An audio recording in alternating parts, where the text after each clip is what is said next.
My grades are the best in the class. Of course, you always get the praise. Maybe if you studied more, you'd get some too. Whatever, I'm so sick of this.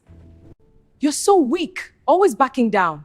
I choose peace. Shouting solves nothing. Peace! You're a coward, a spineless fool. Insults won't change my mind. I'm so happy to be getting married today. Happy while I sit here overlooked again. It's always you. I'm left with nothing. Your day? I'm done pretending to be happy. This is the happiest day of my life. I'm so glad you're here with me. Of course you are. Everything always goes your way. What was that? You're so lucky. Must be nice.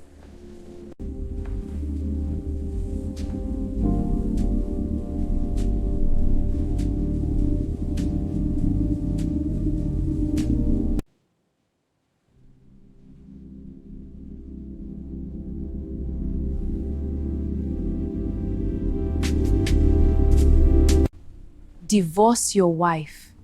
But that's your own sister.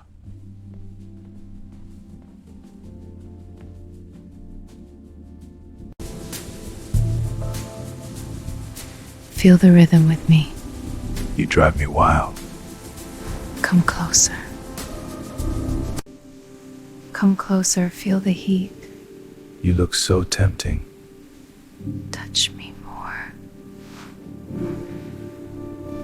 Oh, you feel so good. Don't stop. What is going on here? Ah! It's not what it looks like. We were just talking.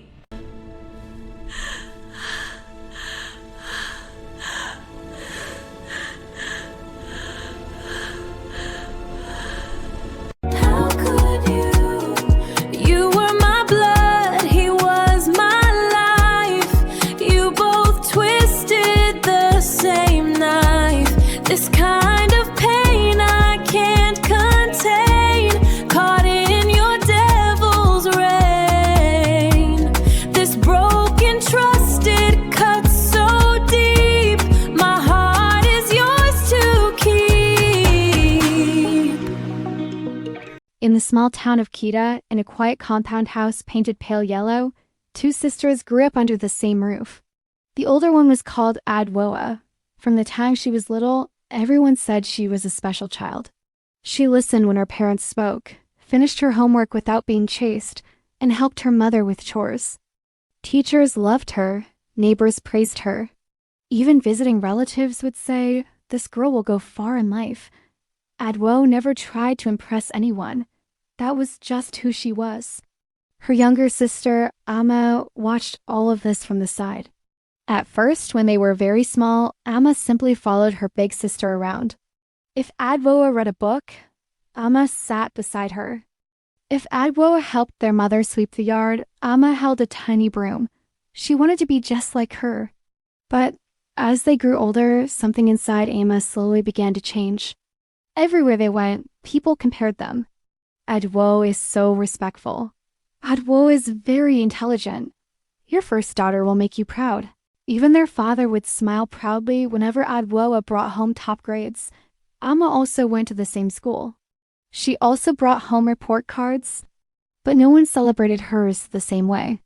Sometimes she would stand quietly while her parents praised her sister. Inside, something tight and bitter was growing. One afternoon when they were children, their mother called them into the living room.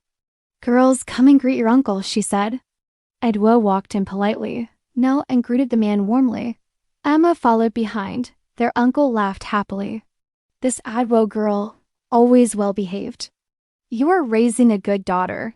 Their mother smiled proudly. Ama greeted too, but no one noticed. That evening, while they were alone in their bedroom, Ama suddenly pushed Adwo's books off the bed. Adwo looked confused. "Ama, why did you do that?" Ama folded her arms and looked away. "You think you are better than everyone," she muttered. Adwoa blinked in surprise. "What?" "I didn't say that." From that day, small things began to happen. If Adwo cleaned the room, Ama would scatter clothes around. If Adwo studied quietly, Ama would play loud music. If their parents praised Adwoa, Ama's face would turn cold. Their parents noticed the tension, but thought it was normal sister rivalry. They didn't see the jealousy taking root. Adwoa still loved her sister. She protected her at school, shared her snacks, and even did Ama's chores sometimes. But Ama didn't see kindness. All she saw was a shadow she felt she could never step out of. And slowly, silently, she began to resent the sister who loved her the most. The story had only just begun. As years passed, the small differences became bigger and harder to ignore. Adwoa continued to grow into the kind of daughter every parent prayed for. Teachers already knew her name. Every morning she woke up early, helped in the kitchen, and walked to school with neat books. Ama was different. She hated waking up early. She often rushed out of the house late, her uniform half-ironed. Their mother tried to correct her many times. "Ama, look at your sister and learn something," she would say. But those words only made things worse. Ama hated hearing that sentence. To her, it sounded like Adwoa. Adwo. Adwo all the time. One afternoon, their parents attended a school meeting. The teachers were praising Adwoa again for her excellence. Ama sat quietly beside them, kicking the floor with her shoe. Her own teacher had already complained. "She is intelligent," the teacher had said about Ama, "but she doesn't focus. She talks too much in class." On the walk back home that evening, their father placed his hand proudly on Adwoa's shoulder. "My daughter will make this family proud one day."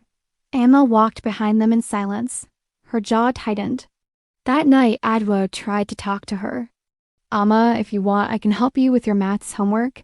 Ama didn't even look up from the mirror she was staring into. "I didn't ask you," she replied sharply. But the truth was, Ama was not stupid. When she tried, she could easily understand her schoolwork. The problem was her attention was drifting elsewhere. She began spending more time with girls who loved gossip and fashion. They skipped classes sometimes and enjoyed the thrill of doing what teachers told them not to do. Ama loved the attention she got from them. With them, she wasn't Adwo's little sister. She was simply Ama. Meanwhile, Adwo's world remained simple books, school, and helping their parents. Sometimes she noticed how distant Ama had become. The playful little sister was slowly disappearing. In her place was a girl who looked at her with irritation, sometimes even anger. But Adwoa still believed things would get better. She thought it was just a phase. What she didn't know was that the jealousy inside Ama was quietly growing stronger with each passing year. And very soon it would start shaping the choices Ama would make in life. By the time the sisters entered senior high school, the difference between them was now obvious to everyone around them. Adwoa had grown into a calm and confident young woman. She carried herself with quiet maturity, the kind that made teachers trust her. She was still the same helpful daughter at home, cooking with their mother, running errands, and making sure the house stayed organized. Her parents often said she behaved like a second mother in the house. Ama, however, had taken a very different path. She cared less about school now and more about being noticed. Her hair was always styled in the newest fashion. She loved standing with friends near the school gate after classes, laughing loudly and watching boys pass by. Attention made her feel powerful. And whenever people praised Adwoa in front of her, Ama's smile would tighten. One Saturday afternoon, their parents hosted a few relatives. Adwoa moved around the living room, serving drinks and greeting everyone politely. Their aunt watched her carefully. "This girl," the aunt said, "she has a very good character. Whoever marries her will be lucky." Everyone laughed warmly. Ama sat quietly in a corner, scrolling through her phone. No one noticed the way her eyes lifted toward Adwoa.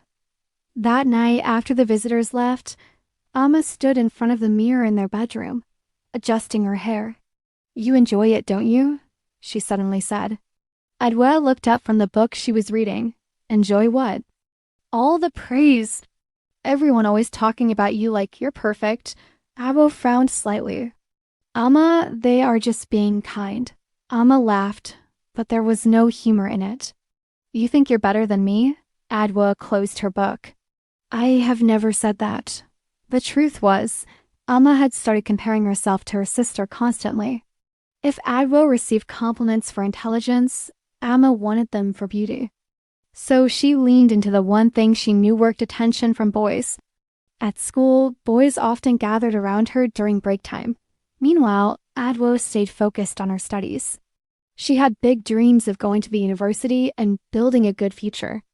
The sisters were living in the same house, but their hearts were already moving in completely different directions. By the time Adwoa entered the university, she had grown into a woman many people admired. She was still humble and focused on her goals. Studying was her priority. She often spent long hours in the library, determined to finish her degree with excellent results. The first time a young man came to their house asking for Adwoa, he was polite, well-dressed, and respectful. Adwoa greeted the man politely, but made it clear she was not ready. "I want to focus on my studies first," she said. Ama had been listening from the corridor. Later that evening, she laughed mockingly. "You sent him away just like that?" Ama, on the other hand, had finished school but had little interest in further studies. Her days were spent going out with friends. She loved attention, especially from men. Unlike Adwoa, Ama rarely turned anyone away, often dating more than one man at a time. One evening, their father tried to talk to her. "Ama, you must think about your future. Life is not only about having fun." Adwoa often tried to advise her gently too. "You're smart, Ama. You could go back to school or learn a skill." But Ama always dismissed her. "Not everyone wants to live their life buried in books like you." Every time someone praised her sister's character, Ama felt the same burning feeling she had carried since childhood.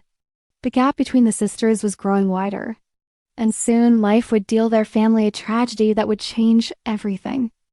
Life in their home continued with the same quiet rhythm for a few more years. Adwoa was now deep into her university studies. She worked harder than ever, determined to make her parents proud. Ama, however, continued drifting through life without any clear direction. Parties and outings filled most of her days.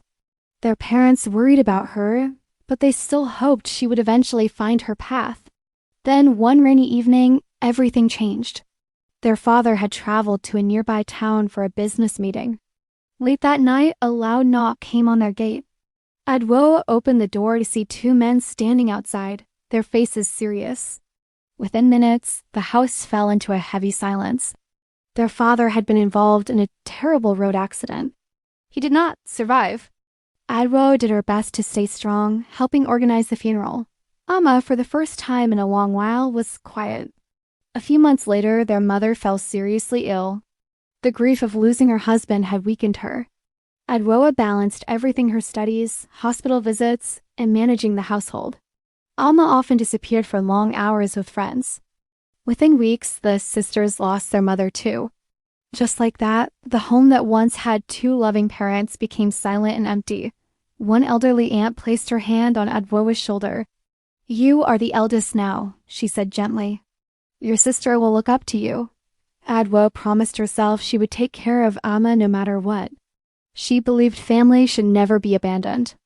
But she didn't realize the person she was sacrificing, for still carried a growing jealousy that had been waiting for the right moment.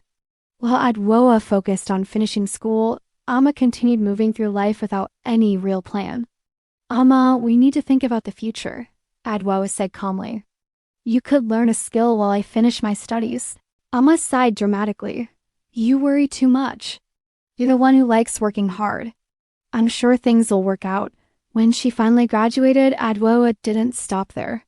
She applied for a master's program, determined to build a stronger future. She secured a respectable job with a consulting firm in the city. For the first time, life started to feel a little less heavy. Among the speakers at a conference was Kwame, a well-known businessman. He was confident, articulate, and respected. During a networking session, Kwame approached her. "I've been observing you," he said. "Your questions were very insightful." Kwame admired her discipline and the story of how she had supported her younger sister. "To carry that responsibility takes strength," he said. Meanwhile, Ama noticed something was different. Adwoa had started smiling more. "Who are you always talking to these days?" Ama asked. A few weeks later, Kwame visited their home. He arrived in a sleek black car that immediately caught Ama's attention. Ama smiled sweetly when introduced, but her eyes studied his watch, his car, and the way he looked at Adwoa. Jealousy stirred inside her. She began to wonder, why does Adwoa always get the best things? The thought would not stay small for long. Over the next year, the relationship between Adwoa and Kwame grew stronger. What started as casual conversations slowly turned into something deeper. Kwame admired Adwoa's discipline and kindness, while Adwoa respected his hard work and the way he carried himself. Unlike many wealthy men she had heard stories about, Kwame treated her with patience and respect. He never rushed her. Instead, he gave their relationship time to grow naturally. Eventually, he asked to meet her relatives properly. The small family gathering was simple but warm. Kwame spoke openly about his intentions and made it clear that he wanted to marry Adwoa. The relatives approved immediately. To them, it felt like a blessing after all the hardship the sisters had gone through. Ama sat quietly during the meeting, listening to the discussions around her. Inside, she felt something complicated. Part of her was impressed. Kwame was wealthy, successful, and clearly devoted to her sister. But another part of her felt the same familiar irritation. Adwoa had always been the one people admired. And now she was marrying a man many women would dream about. The wedding itself was beautiful but modest. Friends, relatives, and colleagues gathered to celebrate the couple.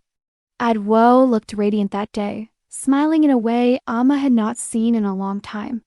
For the first time, her sister seemed completely happy.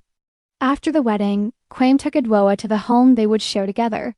It was a large modern house in a quiet neighborhood. The compound was spacious, the rooms beautifully furnished, and everything about the place reflected comfort and success. Adwoa was overwhelmed when she first walked through the door. "This is too much," she said softly. Kwame laughed. "It's our home now." Ama visited the house for the first time a few days later. Her eyes moved slowly around the living room. The leather sofa, the large television, the polished floors, the quiet luxury of the entire place. She whistled softly. "So this is how rich people live." Adwoa laughed and nudged her playfully. "Stop exaggerating." Alma smiled, but inside her mind was busy. A few weeks later, Adwoa was sat with her sister to discuss something important. "Ama," she said gently, "I've been thinking about your living situation. I think it would be good for you to have your own place," Adwoa continued. "I can help you rent a small apartment nearby." Ama's expression immediately changed. "Why? Are you trying to send me away?" Ama shook her head. "I'm fine where I am. You've changed since you got married." Adwoa frowned slightly. "What do you mean?" "Now you want me to go live alone." Ama looked around the large house again before speaking quietly. "There are so many rooms here." Adwoa didn't respond immediately. "Why should I struggle somewhere else when my sister and her husband have more than enough space?" Adwoa hesitated. Kwame later told her he didn't mind if Ama stayed for a while. "She's your sister," he said. And just like that, Ama moved in. At first, everything seemed normal. The three of them shared meals, laughed together, and lived peacefully in the big house. But slowly, almost invisibly, Ama began paying more attention to Kwame, the way he spoke, the way he dressed. And deep inside her mind, a dangerous thought began forming. The kind of thought that would destroy trust in family. Ama began changing the way she behaved. When Kwame returned from work, Ama was often the first to greet him. She started dressing differently around the house, tight shorts, small tops, clothing that made it hard not to notice her figure. One evening while Adwoa was taking a shower upstairs, Ama sat beside Kwame. "You work very hard," she said softly. Ama studied him for a moment. "My sister is lucky," she said quietly.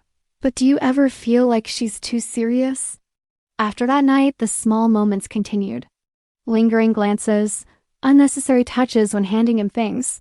Kwame tried to ignore it.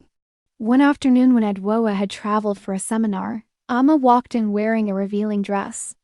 Kwame looked away immediately. "Ama," he said, "you should respect yourself." Ama laughed softly. "Relax. I'm just comfortable." "You act like you've never seen a woman before." Kwame should have walked away. But on the second night Adwoa was gone, everything changed. Ama walked in wearing a silk robe.